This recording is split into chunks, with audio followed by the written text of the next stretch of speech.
আসসালামু আলাইকুম রহমতুল্লাহি ওবরকাতুহ। সম্মানিত দর্শক, আজকে কোনো এই ভিডিওতে সিরিয়াস বিষয় নিয়ে আলোচনা করব না। আমাদের জীবন আসলে অনেক জটিল, যদি আপনি জটিল মনে করেন। আবার জীবনকে যদি আপনি খুব সহজ মনে করেন, তাহলে সেটা সহজ হতে পারে। বহু সমস্যা আসবে, বিরাট, বিরাট সমস্যা আসবে।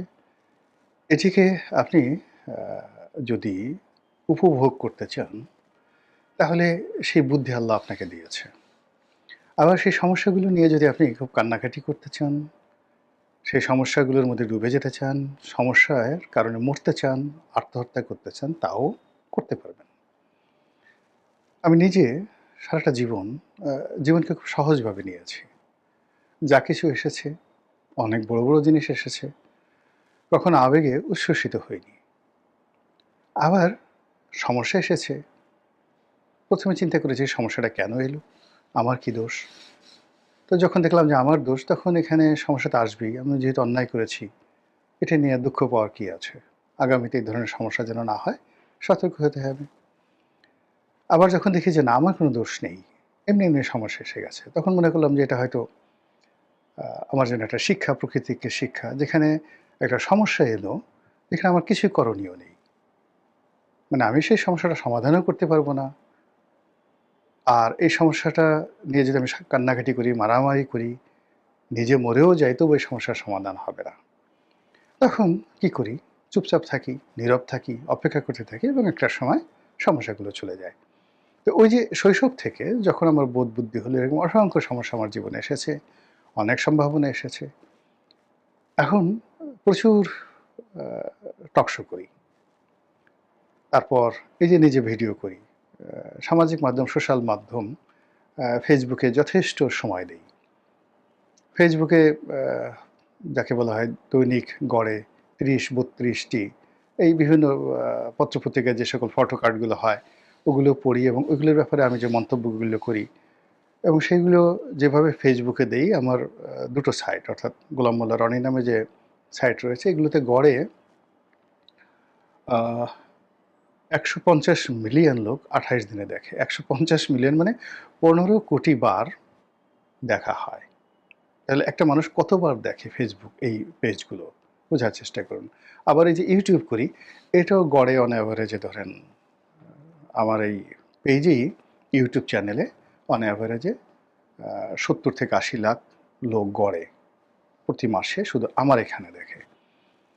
তো এর বাইরে অন্যান্য যারা আমার ফটো কার্ড ব্যবহার করেন, আমার এই ভিডিও ব্যবহার করেন, তো তাদের সংখ্যা গুণে শেষ করা যাবে না। আবার টেলিভিশনগুলোতে যে প্রতি মাসে প্রায় ৫০ থেকে ৬০ টি টক শো করি, ওইগুলো আবার ছোট ক্লিপগুলো যখন ভাইরাল হয়ে যায়, একেকটা ক্লিপ আ সেই ২ কোটি, ২.৫ কোটি লোক এভাবে দেখে। তো এইরকম গত শুক্রবার আ একেবারে শেষের দিকে সময় টেলিভিশনে একটা টক শোতে ছিলাম এবং ওখানে একটি বক্তব্য, ৩ মিনিটের একটা বক্তব্য একেবারে রীতিমতো ভাইরাল হয়ে পড়েছে।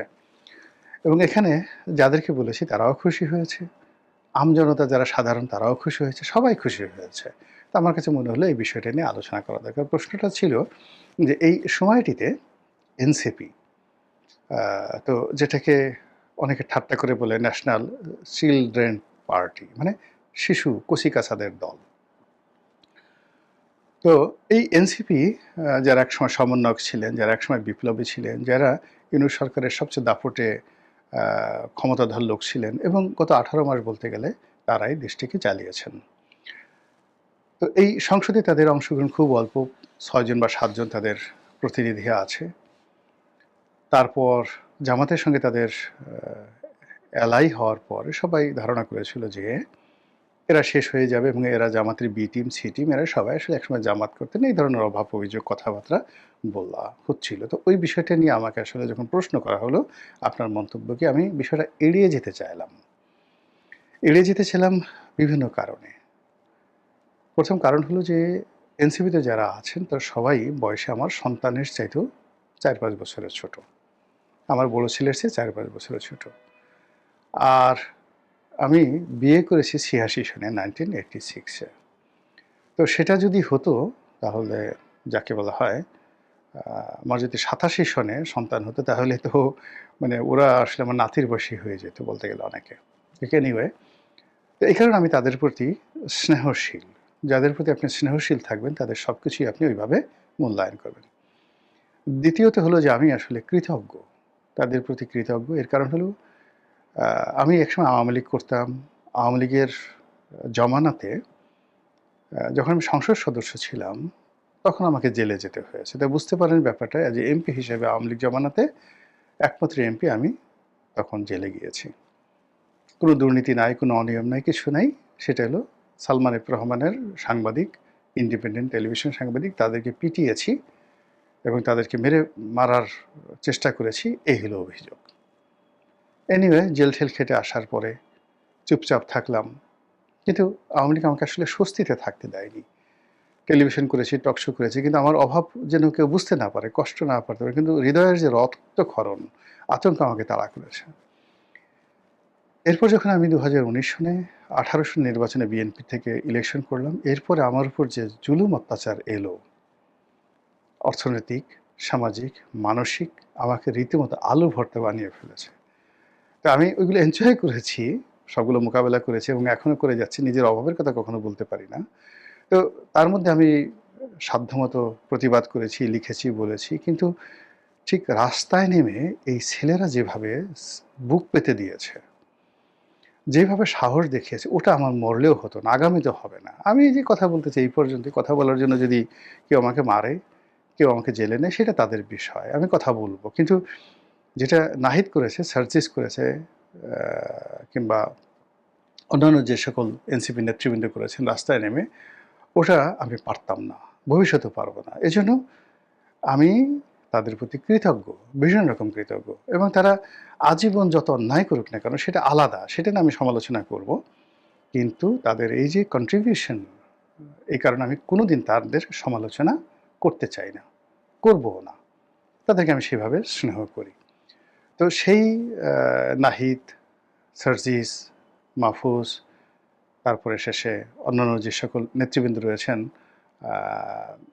সবচেয়ে যিনি এমপি হয়েছেন, একেবারে আমার এলাকার জামাই, স্ক্রিপ্ট ছাড়া তো পড়তেছি, এই মুহূর্তে নামটা মনে আসতেছে না, সবচেয়ে যাকে বলা হয়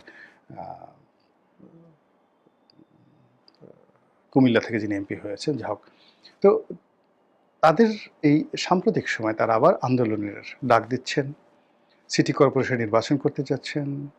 হাসনাত আবদুল্লাহ তারা চট্টগ্রাম সিটি কর্পোরেশনে ইলেকশন করতে চাচ্ছেন, ঢাকা সিটি কর্পোরেশন ইলেকশন করতে চাচ্ছেন, আন্দোলন গড়ে তুলতে চাচ্ছেন। 2036 সনে তারা ক্ষমতায় আসবেন, আর 7-8 বছর পরে। এই স্বপ্ন তারা দেখছেন। এটা নিয়ে যখন আমাকে প্রশ্ন করা হলো, তখন আমি বলেছিলাম প্রশ্ন যে আসলে আমি ওদের কোনো কিছু মিলাতে পারছি না। ওরা কিভাবে জেলে গেল শেখ হাসিনার জমানায়, কিভাবে ভাতের হোটেলে তারা থাকলো, সেখান থেকে আবার কিভাবে বেরোলো, কিভাবে ওখান থেকে বের হয়ে আন্দোলনের তারা নেতৃত্ব দিল, সরকারের পতন ঘটালো, আবার ইউনূস সরকারে কী করে তারা প্রভাব বিস্তার করলো, পুরো সময়টা তারা সেনাবাহিনী, পুলিশ বাহিনী, তারপরে সে পুরো অ্যাডমিনিস্ট্রেশন, এই ছেলেগুলো তারা নিয়ন্ত্রণ করেছে। তাদের কথার বাইরে কোনো কিছু হয়নি। ডক্টর মোহাম্মদ ইউনূস থেকে শুরু করে কোনো কিছু হয়নি। এমনকি সালাউদ্দিন সাহেব, তারেক রহমান সাহেব, সবাই তাদেরকে তোয়াজ এবং তদবির করে 18 মাস রাজনীতি করেছেন, যেটা আমি ব্যক্তিগতভাবে কল্পনাও করতে পারি না। আবার তারেক রহমান সাহেব ক্ষমতায় আসার পরেও নাহিদ সাহেবের বাসায় গেছেন, তারপর শেষে হাসনাত আবদুল্লাহকে তাদের সঙ্গে যখন দেখা হয়েছে, তারা যখন সংসদে কথাবার্তা বলেন, এখন তাদের যে কর্তৃত্বটা, এই কর্তৃত্বটা স্পষ্ট। তাদেরকে বিএনপি বা তাদেরকে জামাত কেউ এখনো পর্যন্ত নেগলেক্ট করতে পারছে না। এমনকি এদেরকে নিয়ে আওয়ামী লীগের কিন্তু কোনো তারা রাগ দেখাচ্ছে, ক্রোধ দেখাচ্ছে, কিন্তু তাদেরকে আওয়ামী লীগ কিন্তু তাচ্ছিল্য করছে না। কোনো অবস্থায় আওয়ামী লীগ কিন্তু এই যে এনসিপির যারা নেতৃবৃন্দ, তাদেরকে তাচ্ছিল্য করছে না। যারা তাচ্ছিল্য করছে, শিশুদের দল বলছে, বালকদের দল বলছে, চিলড্রেন পার্টি বলছে, তারা আসলে রাজনীতির ওইরকম কেউ না। তো কাজেই এই জিনিসগুলো একজন বিশ্লেষক হিসেবে, রাজনীতিবিদ হিসেবে আমি মিলাতে পারি না। ফলে তারা আবার আন্দোলন গড়ে তুলবে, আবার আরেকটা বিপ্লব করবে। তারা যে হুমকি দিচ্ছে, ধামকি দিচ্ছে, বিএনপিকে ভয় দেখাচ্ছে। নাসিরউদ্দিন পাটোয়ারি আগের চেয়ে আরও শক্তি নিয়ে কথা বলছে। সেই যে নাসিরুদ্দিনের সেই পাটোয়ারির কথা শুনে তার আতঙ্কে মানে মির্জা আব্বাসের মতো একজন রাজনীতিবিদ চিত হয়ে শুয়ে পড়ল। তিনি অসহায় হয়ে পড়লেন এবং তিনি সেই অসুস্থ হওয়ার ২-৩ দিন আগে আমি একটা ভিডিও করেছিলাম তাকে সমবেদনা জানিয়ে। তিনি টেলিফোন করে অনেকক্ষণ আমার সঙ্গে কথাবার্তা বললেন। মানে এই এনসিপি নাসিরুদ্দিন পাটোয়ারিকে মির্জা আব্বাসের মতো মানুষ কিভাবে কাউন্ট করেন ঢাকা শহরে, ওটা মানে অবাক করার মতো বিষয়। আবার সালাউদ্দিন সাহেবের মতো মানুষকে নাসিরুদ্দিন পাটোয়ারি আচ্ছা মতো গালাগাল করছে। কক্সবাজারের মতো জায়গার মতো গিয়ে তাকে চাঁদাবাজ, দখলদার, আজে বাজে কথাবার্তা বলছে। আবার এখন বুক ফুলিয়ে মানে সে শহরে চলছে। কোনো রকম আবেগ নাই, উদ্বেগ নাই, চিন্তা নাই। সে আবার আন্দোলনের লড়াই সংগ্রামের ডাক দিচ্ছে এবং এখন তো সে মানে নাসিরুদ্দিন পাটোয়ারি তারেক রহমান সাহেবের নিচে নামেই না। যেভাবে পিনাকি একটা সময় মানে সমালোচনা করতো আওয়ামী লীগ জামানাতে, সে কারো সমালোচনা করতো না।